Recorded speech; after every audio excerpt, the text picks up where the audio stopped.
আখিরি যুগটা দাজ্জালি ফিতনায় এমন জর্জরিত হবে, দাজ্জাল আত্মপ্রকাশ করার সাথে সাথে ইহুদিরা যেমন তার পিছু নিবে, এক শ্রেণীর নারীরা তার পিছু নিবে। এক শ্রেণীর নারীরা কি করবে? তার পিছু নিবে। আল্লাহর নবী বলেন, তোমার মেয়েকে তুমি খাটের পায়ের সাথে বেঁধে রাখো, ঘর থেকে বের হতে দিও না। ও যদি ঘর থেকে বের হতে পারে, ও অবশ্যই দাজ্জালের অনুসরণ করবে, ওকে তুমি ফিরে দিতে পারবে না। এজন্য আমাদের সতর্কতা অবলম্বন করতে হবে নারীদের ব্যাপারে, বিশেষ করে নারীদের ব্যাপারে, মেয়েদের ব্যাপারে।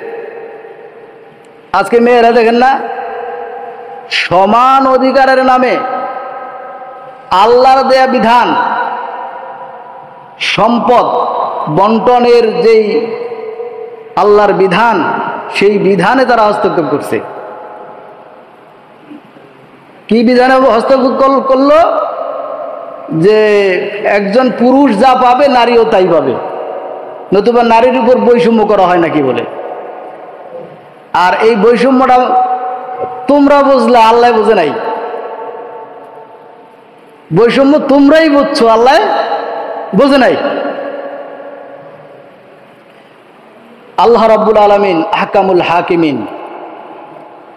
তিনি ইনসাফ করেন, তার ভিতরে কোনো ইনসাফের পরিপন্থী কিছু নেই, বেইনসাফি নেই, তিনি ইনসাফ করেন। পুরুষকে যেমন সম্পদের 2 ভাগ দিয়েছেন, নারীকে দিয়েছেন 1 ভাগ, ঠিক না? আল্লাহ বলছেন,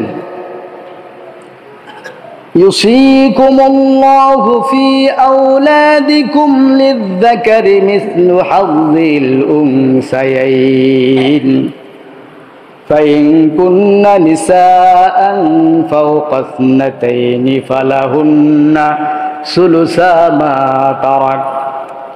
আল্লাহ রাব্বুল আলামিন বলেন, আমি তোমাদেরকে নির্দেশ দিচ্ছি, ইউসিকুম, তোমাদেরকে আমি নির্দেশ দিচ্ছি, ওসিয়ত করছি, তোমরা তোমাদের সম্পদকে বন্টন করে দাও। আর তোমার সম্পদের 2 ভাগ দিবে তোমার ছেলে সন্তানকে, আর 1 ভাগ দিবে তোমার কন্যা সন্তানকে। সুবহানাল্লাহ, আল্লাহ এখানে নির্দেশ দিচ্ছেন।